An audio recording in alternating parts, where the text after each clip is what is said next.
Welcome to the Social Leader Podcast. This podcast is made for entrepreneurs, business owners, faith leaders, community advocates, volunteers, trailblazers, innovators, and visionaries from every walk of life.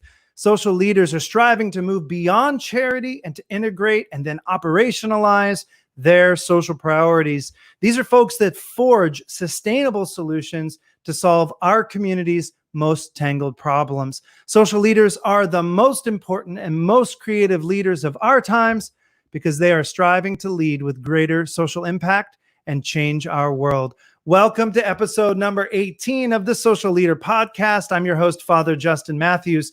And hey, real quick, before we begin today's episode, I want to let you know that this podcast is presented by Reconciliation Services, a nonprofit social venture in Kansas City working to cultivate a community seeking racial and economic reconciliation to reveal the strength of all. You can find out more about Reconciliation Services, programs, and even support our work by going to rs3101.org. Well, friends, I am very excited to welcome my guest, Myron McCant, to the podcast today. Myron is a social venture board member for Reconciliation Services. He is the co-owner of the Kiddie Depot Learning Center in Kansas City and works with the Prospect Business Association. He is an entrepreneur, and I'm pleased to call him a really good friend. Myron, welcome to the Social Leader Podcast today. Father Justin, thank you, man. I'm so excited about what you're doing over here and just honored that you have me as a guest today. Thank you very much. Oh, the honor and the pleasure is mine and yours together because your time is really valuable, and I really appreciate you making the time. I've rarely met many people who are involved with so many different things as you are, Myron. And I want to just launch in because I'm not sure that everybody listening knows you, and I've had the pleasure of getting to know you over these last number of years that we've been working on creating jobs in the community through the RS Social Ventures board. But I'd love for you to just share your story a little bit. How did you become the leader that you are today? Where did that begin? Tell us your story just a little bit. Excuse me, Father. It's a very kind of complex story. I started out. I'm from Excelsior Springs, Missouri, and I grew up in a predominantly white community. As a matter of fact, I was the only Black in my graduating class. It has its pros and cons. This was back in the 70s and early 80s. Graduated from there, went off to college. College was not my priority. And so winded up about after 3 years, went to college in Florida A&M after 3 years, landed back in Excelsior Springs, went there at a company at that time called Whitaker Cable to take on a machinist job, working on the lower level. Couple months after that, they saw that I had some vocational skills in architecture, and they moved me up to quality control. And instead of me being in the quality control office, I was hanging out in the director's office. And for me, it was all about, Father, it was all about learning as much as I can. My mother, when her family or her friends and my mom and dad's friends would come over to the house for visitations or the little social gatherings they would have, I was never out there playing with the kids. I was always in the adult segment trying to find out what I could learn. They used to run me away, but 10 minutes later, I'd find a reason to go back in there. So I say that to say it's kind of been the pathway for my life. It's the people that I have associated myself and which has got me to this next point. So hanging around the president's office, he was terminated. The company was bought out by another company. At the time, it was Whitaker Cable, and we were bought out by another company. It escapes my mind right now. Nonetheless, they saw potential in me to put me over the entire plant. So I become plant manager in about a 2-year period. And so in that period of time, I was buying supplies, industrial supplies. I was buying all the raw materials from the manufacturing facility. And there was a gentleman there that come there and said, "Hey, have you ever thought about being in sales?" I can't sell anything. And he says, I beg to differ. I want you to meet one of my friends. So I go over and I'm introduced to the president, CEO of a local printing and envelope manufacturer here called KC Envelope. And we come to find out that we had some very close, some of the same friends and et cetera. He hired me on the spot. So now, again, I'm thrusted into an industry where I'm the only Black in that industry. So I'm a salesperson for KC Envelope, and I'm selling printing and envelopes for companies from McKeesport, Pennsylvania to Lodi, California. But one thing it was kind of prevalent to me is everywhere I'd go, I noticed that I was the only Black in the room.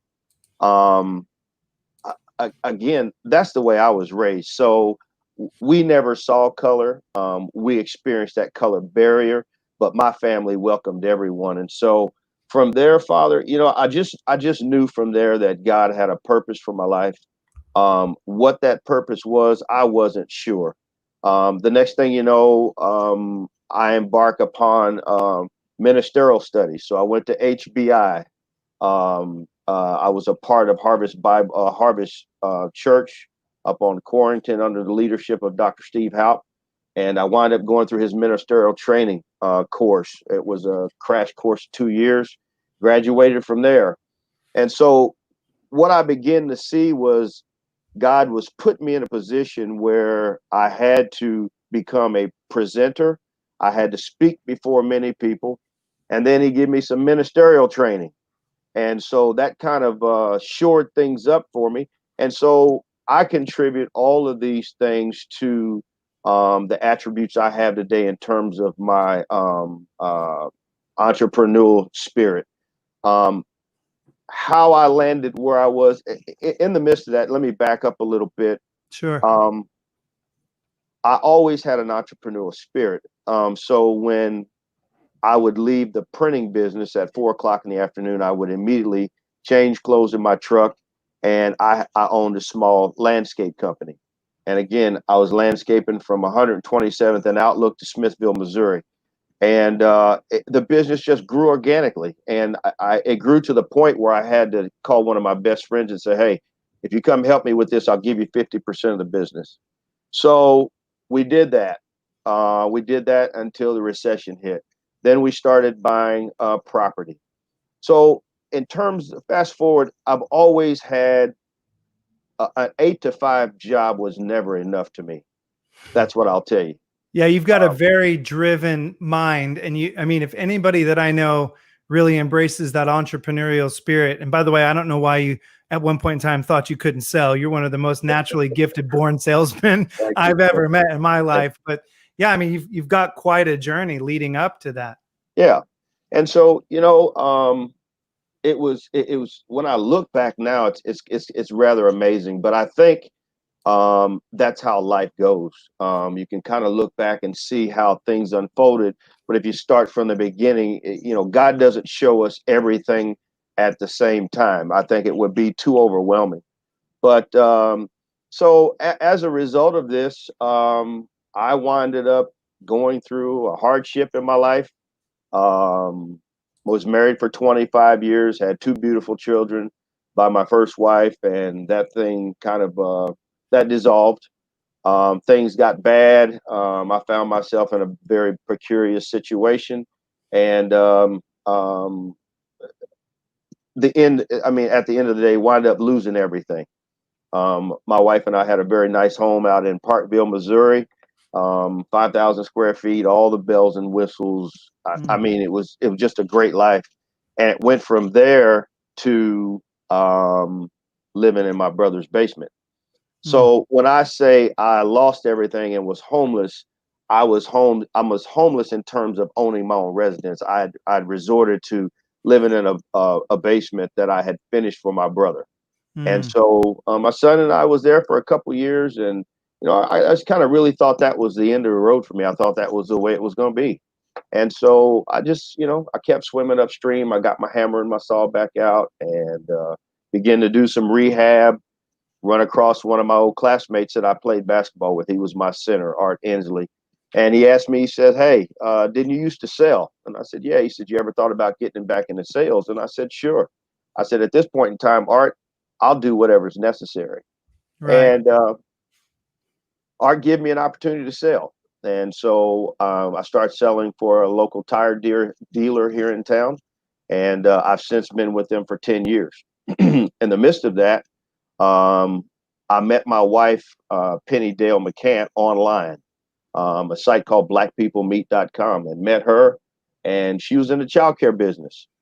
And she owned a home, a childcare based home. And so now I'm beginning to see where my entrepreneurial spirit, my business knowledge of business, how I could integrate this with what she was doing to create a bigger platform and to scale the opportunity. And I'm telling you, it's been phenomenal how it turned out. We got our first location, in which she had been trying to procure that location for 5 years. The guy wouldn't take her serious, wouldn't talk to her.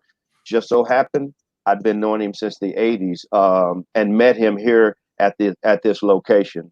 He was one of my dad's subcontractors, and so he let me have the building. I mean, it was like overnight. We signed the Wow. lease, and her and I single-handedly went in and renovated that 3,000 square foot facility ourselves.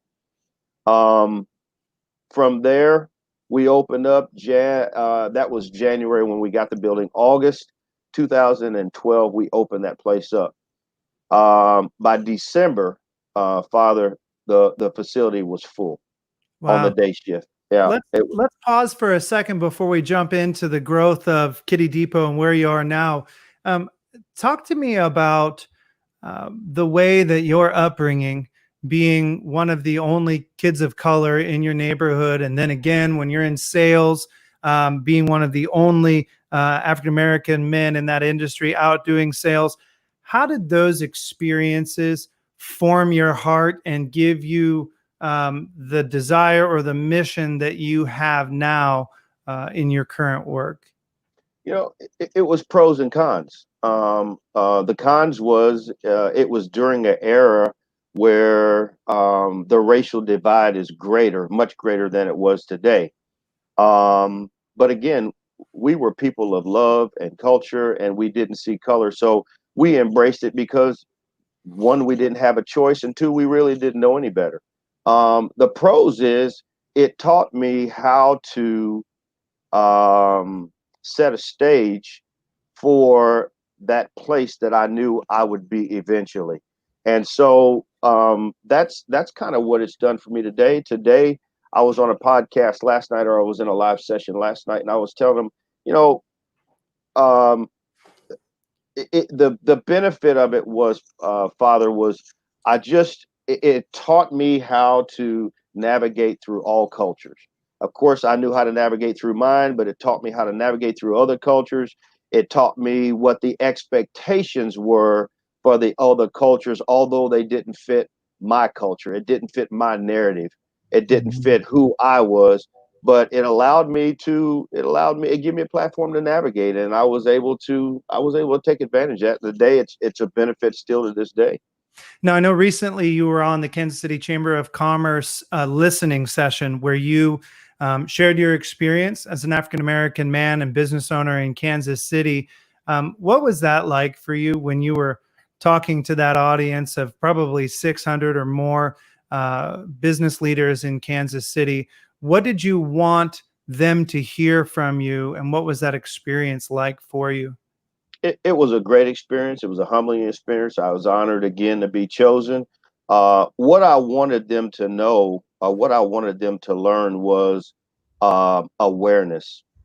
I think the reason that we have the stipulations and the setbacks today are because simply because people are not aware, and that's what I was trying to bring to the table, is to make everybody aware that there is a black world and there's a white world, and the disadvantage for blacks is, or the disadvantage for the whites is, you only operate in the white world, Hmm. and you don't have to operate in the black world.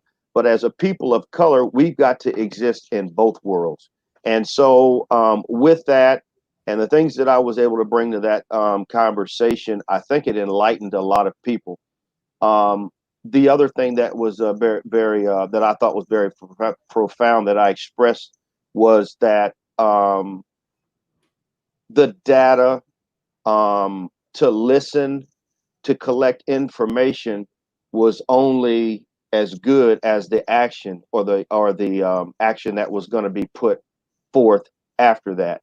One of the things that I expressed to them was that all of this data, all this different mindset, all these things that we're exploring, it doesn't make any difference until Blacks, people of color, have an opportunity or at the seat of the decision-making table, and that's when we will see the greatest difference that we've ever seen in this country. Well, I want to follow up on that good point, because I've been privileged to be able to walk with you as you were trying to grow the Kiddie Depot Learning Center platform. And I know that you ran into a number of challenges. And when we talked, it was possible that some of those challenges had directly to do with that barrier of the white world and the Black world, as you put it. Talk to us a little bit, educate us a little bit about what it was like as an entrepreneur and as a Black man to try to get a project off the ground in Kansas City, to fund it, to get it going so that you could build this business. What were the barriers? How did you overcome them? And what work is still left to do in order to tear down those walls? Yeah. So the first thing I'll tell you is it was one of the greatest endeavors that I have ever taken on in my life. It was tough. It was tough.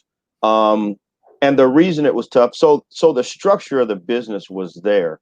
Our business generated enough income to be able to make the debt service on the new development at a third of the capacity where we are today. The other strength that I felt like the business had was we had absolutely no debt. And so the challenge is and was the mentality of the powers that be for investing in an underserved community. It was the mindset that why would we want to invest millions of dollars into a blighted and underserved community? And so that created a lot of barriers for me. The greatest barrier was when we were ready to close the loan at the first lender. They called me back. I was out of the country on a cruise, and they called me back to inform me that the appraisal had come back. And I said, wonderful. And they said, not so much. And I said, what's the problem? And I was informed that the appraisal come back $800,000 less than what it took to build the facility. Because you're trying to build on the far east side of Kansas City on Prospect and further east, where if you're not listening from Kansas City, that is a neighborhood that's struggled to survive and succeed for generations now because of economic disinvestment, racial discrimination, and the other things that created that context. So you're saying that when somebody came in to try to appraise what would be built there, that appraiser didn't feel like that development would be worth as much there as it would be somewhere else? Absolutely. One of the things that I've advocated several times is it costs me the same to lay a brick on 22nd and Prospect as it does in Johnson County. So it costs the same. But when you have that type of an appraisal variance or a delta in your appraisal, it sets the project back. And so the question at that point in time, Father, was to the banker, well, what do we do? Right. And the response was, you go and find an investor, or you got to come up with $800,000. And it was at that time I thought it was over. I really thought it was over. I was an awardee of the 8-cent sales tax, the CCED funds, which were taxes that were collected through Kansas City, that were designated to go for developments on the east side of the 3rd District of Kansas City. So I was fortunate enough to be the recipient of $1 million toward our development. And I will tell you, without those types of incentives on the east side, there would be no development.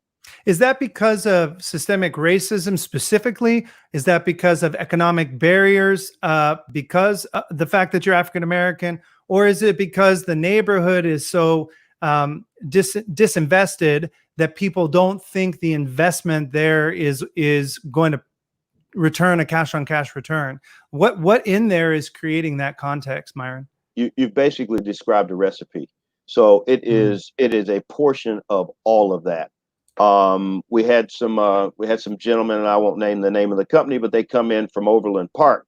And Pastor, when you have people that are not accustomed to or used to the landscape here in Central City, they come in, they've got to go through several barriers. They've got to go through some unpleasantries, some things that are not very appealing to the eye. And they got to come into a site and see, just kind of foresee this development. And then they've got to go back through those same barriers back to their office and develop an evaluation based on what they saw. So the technical term for blight is, escapes me. Let me come back to it. I'll get it in just a minute. But there's a technical term that they use for blight, and it's at the tip of my tongue. Nonetheless, it was that blight. It was external obsolescence. That's what the technical term is called, external obsolescence. And so when I looked that up, it describes the blight. And so it was a detour. And so let's just pause there on that real quick. I want to focus on that word because I'm be honest with you. I think that is exactly what people think of, not only of some of the areas in the urban core and Central City, but actually I think people think of the people, some of the people that they think of as externally obsolete. And, you know, it's very difficult to detangle external obsolescence from the people who live there and the buildings that have been disinvested and the state of the neighborhoods. And it becomes almost a self-fulfilling prophecy that it remains obsolete. And so how did you overcome that challenge and get funded? And where are you today now in that development, Myron? What we did, you have to, in this landscape, you have to develop relationships. And I got with my council person, Miss Melissa Robinson. Melissa was a point guard for me, and she helped to direct me to some other incentive opportunities that I was not aware of, that were available to my development. And what it did, it helped close the gap. And so the bank was kind of in awe that because I told them to stop right here. And let me back up. One of the things that the bank did on my behalf was, instead of looking at it from an appraised value, they went and reevaluated our books and looked at it from a net operating income. And so when they did that, they found, instead of an $800,000 deficit, they narrowed it down to $300,000. Right. So as a result of that, I was able to go back to the city and get some public improvement dollars for improvements in the public right of way. Those improvements that would be utilized for public, and it closed the gap for me. And so that's how I was able to overcome that barrier. So Today, how far are you now in the construction? Have you started the first bit of it, or where are you? What phase? we closed the loan at the first of the year. The construction documents were submitted to the city. We were in the design phase. So we got to the construction documents. Those construction documents were submitted to the city on May the 8th. This COVID has been a barrier for all of us. Yeah. And so the various departments that have to review codes and specifications and make sure that things are done properly and in order, those people are operating from home. So what would normally take, a week or two to get your responses back has been a little longer. But where we're at now, the loan has been closed. We submitted our first set of documents May the 8th. We got resubmittals back about 2 weeks ago. We answered those submittals, and so we got a response back last week, and I think there were 12 the first time. We're down to 3. So hopefully the city will grant us. We're looking forward to receiving our permits here just any day now. Well, congratulations. I mean, it's a wonderful testament to that entrepreneurial spirit. But not only that, this business has a real mission and a real purpose, and that's to deliver daycare services 24 hours a day to low-income families. And this area that you're working in is in desperate need of pathways for workforce development. But as most people listening know, unless you have things like adequate public transit, adequate education, adequate daycare, you can throw money at workforce development all day long and people can't sustain the opportunities. Tell us a story about maybe one of those families, one of those parents that's been impacted by the work that you've done in your other Kiddie Depot locations. And as you're doing that, I'm going to put up right now on the screen your website, your Facebook page, the Kiddie Depot Learning Center at Facebook. And I'd encourage anybody who wants to share a comment about what we're talking about. If you're listening live, feel free to do that. We'd love to bring you into the program today. But tell us a story, Myron, about one of those families that helps you to drive so hard towards this great work that you're doing. Yeah, Pastor, it's not one family. It's all the families.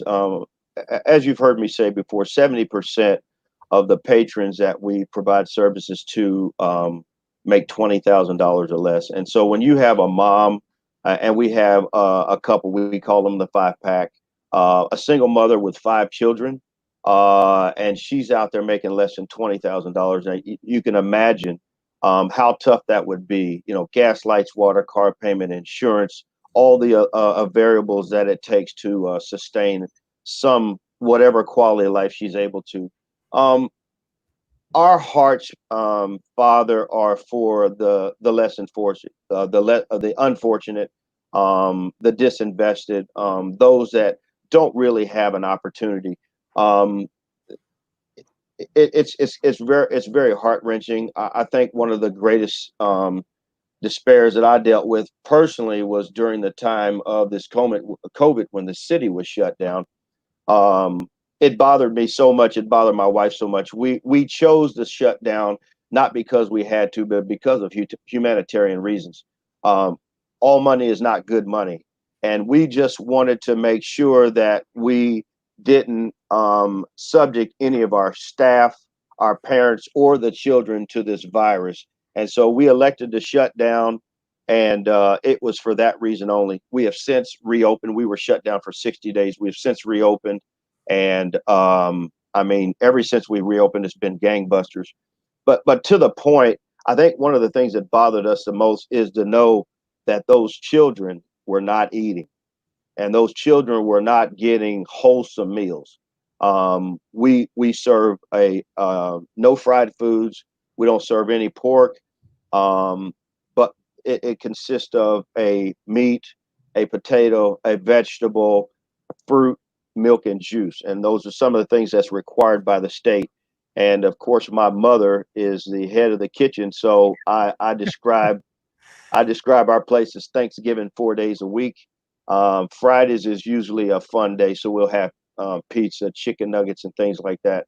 But to know that my babies were not getting a wholesome meal, it was gut wrenching. What's the impact of the healthy community that you're building, the healthy food, the 24-hour daycare? Talk about the impact and the advantages for that mom with 4 or 5 kids who is a single mom or a single dad, and they're working hard to make their way forward. What would happen if you weren't there? How does your work transform that person's life and the community by extension? Sure, Pastor. It's not only to the parents, but it's to employers. We have a holistic approach to our business model, and so that being, employers cannot hire people for those what we call the unorthodox work shifts. They can't hire them if the people don't have a place to leave their children. Mhm.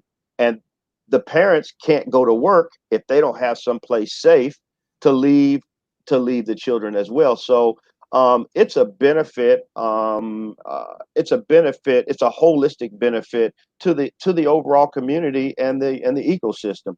So what we've been doing here as of late is going out and visiting with vocations that have those second and third shifts to let them know that this is a service that we provide. Recently engaged with conversations with George Gates of Gates Barbecue. Um, had conversations with Certainteed. We provide services for employees of Ford Motor Company, General Motors, the casinos, etc. It's a holistic approach, and it's a service that is needed by the parents, and it's also needed by the employers. I've got my hands on a lot of things right now, particularly with this development, working a full-time job and then assisting my wife to run the business. But as time is freed up for me, my goal is to go out there and my goal is to go out with the employees and try to show them the benefit of making this a part of their hiring package. And so that's what we endeavor to do next. So real quickly before we move on, just I think people might be interested because we are still recording this podcast during the global pandemic. Safety is a big issue. The Kansas City Public Schools and other school systems aren't sure whether they're going to be starting late, if it's going to be all virtual. A lot's going to be decided in the next couple of weeks. What's going to happen to your business? And if schools are closed, what's that going to mean for you? Are your services going to be even more essential? And then second, how are you keeping kids and staff and families safe from the coronavirus as you operate, Myron? Well, you know what? The matrix has been developed here in the last 60 days, and we were concerned about people not being able to go to work, and people losing their jobs, and the schools not being open. But what we found, Pastor, is because of our business model, we have benefited from that. And so we don't really look to see a downside. We're actually putting ourselves in a position actually to scale up and be prepared for those additional children that we'll provide services to.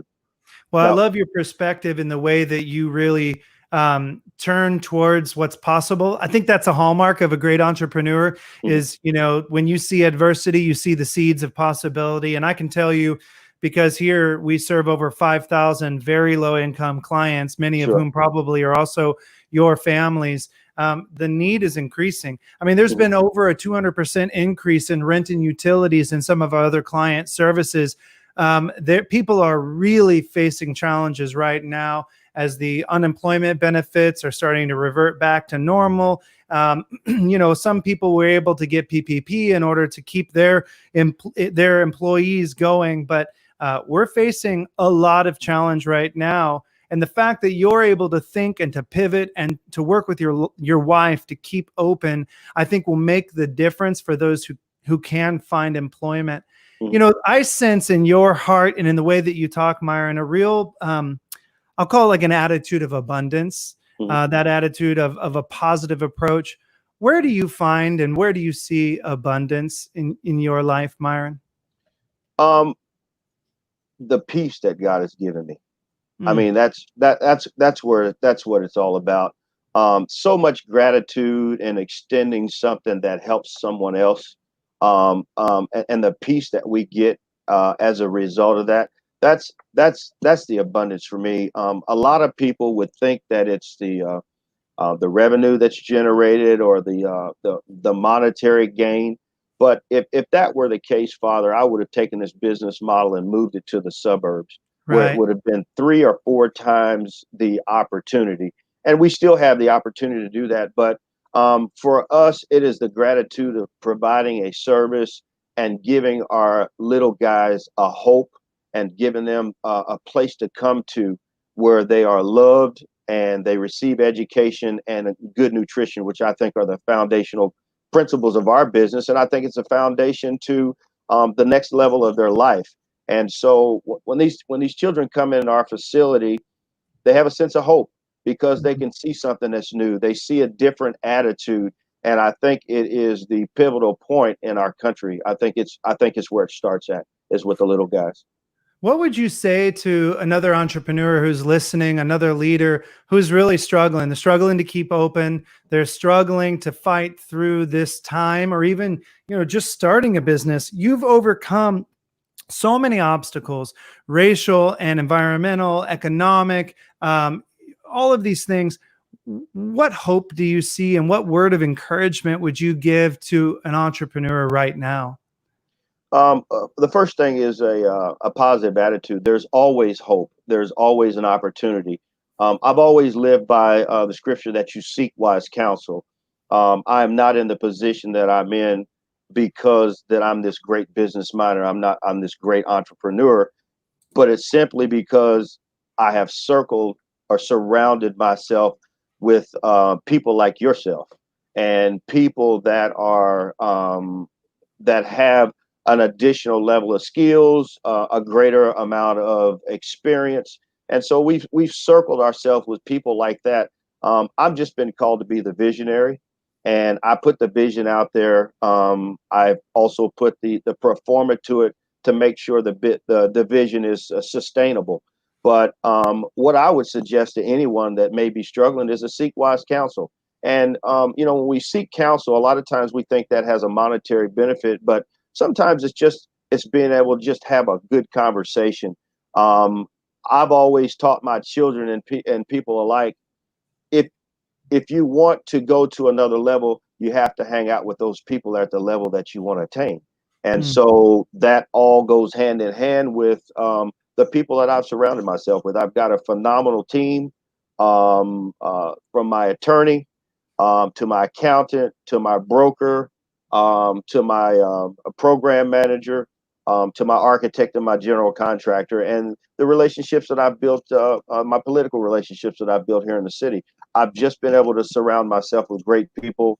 And when I'm faced with a challenge, I can always pick up the phone and get good, solid counsel.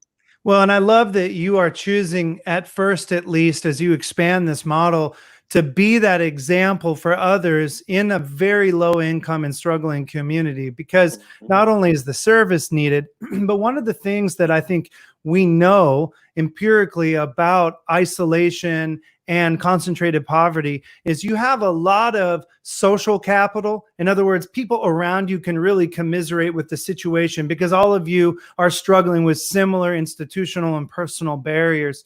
But what's missing a lot of times in communities where there's significant poverty and trauma is that bridging capital. I don't have somebody that I can call on. I don't know somebody who can provide that wise counsel to help bridge me out of my situation and into the better day tomorrow. And a lot of people take that for granted as a privilege. And I love that you've committed yourself, you and your wife, to providing that kind of bridging capital, that kind of relationship. And I'm excited to hear about families that not only get great services from the Kiddie Depot Learning Center, Learning Academy, but also who can use that as a springboard and a platform, can use you and your wife as those mentors as they start their journey. So I appreciate and thank the both of you for committing to that hard work and that opportunity. I want to ask you, I always end every single podcast with this question, and that is that if there are people who are listening today who are leaders that want to increase their social impact and learn how to have a greater purpose and mission from whatever leadership lane that they're in, what advice would you give those who are trying to become social leaders? Are there 2 or 3 things that you want to share with them where they can learn to do that hard work of increasing their social impact? I think it goes back to what I just said is you've got to get involved. You've got to engage, and you've got to engage with people that are going where you want to go. And there are a lot of people out here like myself, Father. There are a lot that that are doing. There's a lot of them out here in the community that's actually doing that exceed what I'm doing. But what I've learned is building personal relationships. You've got to get involved with your local leaders. You've got to get involved with your council people. You've got to develop those relationships, and you've certainly got to develop relationships with the people in the community. Hmm. Relationships, relationships, relationships, and that within itself, I, we've never spent a dime on marketing, but our name is all over the city, particularly in the third district, Hmm. simply because of the relationships that we've built, parents, and it's just been by word of mouth. Now we're going to change that going into the new development. We'll spend some dollars on marketing and PR and et cetera, but I would tell you it's just about building relationships, becoming exposed, allowing people to know where you are, tell your story, tell your story, tell your story. Yeah. Thank you so much for the encouragement. Thank you for the great work that you do. And I think you just hit on something that, if I can take us all the way back to the beginning of the podcast, you talked about those separate worlds, the white world and the black world, and how that we just aren't aware. We don't know of each other. We don't think of each other as having different cultures.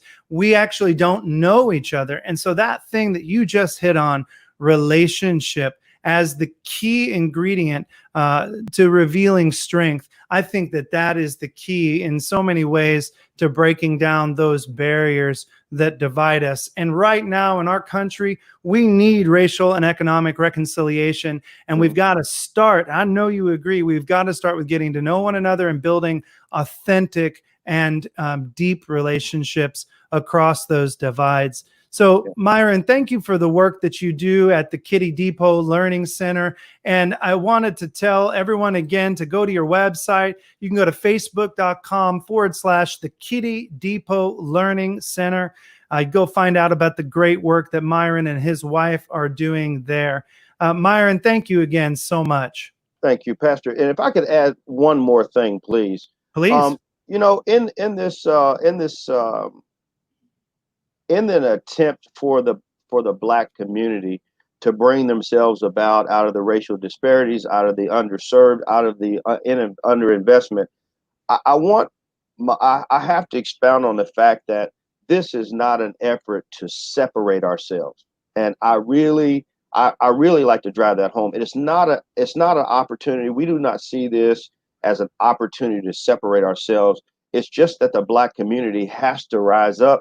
We have to empower ourselves so that the white community feels good and sees an opportunity to come over there and spend their dollars in our community. And so we have to create a place. We have to remove the blight. We've got to create some safe measures, some safe zones where they come into our community and see value in what we're doing and spend dollars in our community just like they do. But it has to start at home. And so there's a lot of opportunity for that to be taken out of context. And so I just wanted to clear the air on that. My business is a business that is reflective of our country. So we serve Blacks, whites, Asians, Hispanics. We serve a little bit of everybody, from our staff all the way down to the children and the families that we serve. So it's all about a collective opportunity that they would feel good at coming into our community. We will never reach our full potential until they spend money in our community like we spend in theirs. Well, and I appreciate you bringing that out. I would also counterbalance that as a white man by saying to the white community that we have to do our work as well to actually lift up and to drive our dollars into operationalizing our priorities. So that means that we need to really pursue sourcing products or spending our discretionary money in places where we want to see change, because we can also open up our horizons and do our part and our work so that your business thrives, and with the rest of the community, that all ships can rise together. So Myron, I appreciate you bringing your time, your talent, your heart, and that abundant perspective to today's conversation. So thanks so much. Hang with me for just a minute as we wrap up. And thanks so much for having me, Pastor Father. Absolutely. Well, friends, we've reached the end of another episode of The Social Leader, and I have a favor to ask of you. If you like this podcast, wherever you follow us on YouTube or iTunes, Spotify, wherever you get your podcasts, go out there and smash that like button. If you're on YouTube, follow us, hit that little bell so that you'll know every time that we go live. And this is going to really help us share this show about increasing our social impact, about lifting up the work of great social leaders in our communities with a wider audience. And lastly, if you want to go deeper in your own social leadership, and if you want to have a greater social impact in your life and in your work, I want to tell you about a new resource that's really almost done. I've been talking about it for about a month or two now, and that's called the Social Leader Essentials e-course. You can go to thesocialleader.org and find out more about that. You can even sign up, answer a few questions, and one of our team will reach out to you to see if this course is right for you. It is for everyone who wants to increase their social impact, operationalize and actualize their social priorities. And right now, we need everyone in every community to learn how to do that so that we can join Myron and all of the other social leaders out there to change our world and to bring these communities together. So until next time, again, thank you for joining me on the Social Leader Podcast. We look forward to seeing you next week on the next episode.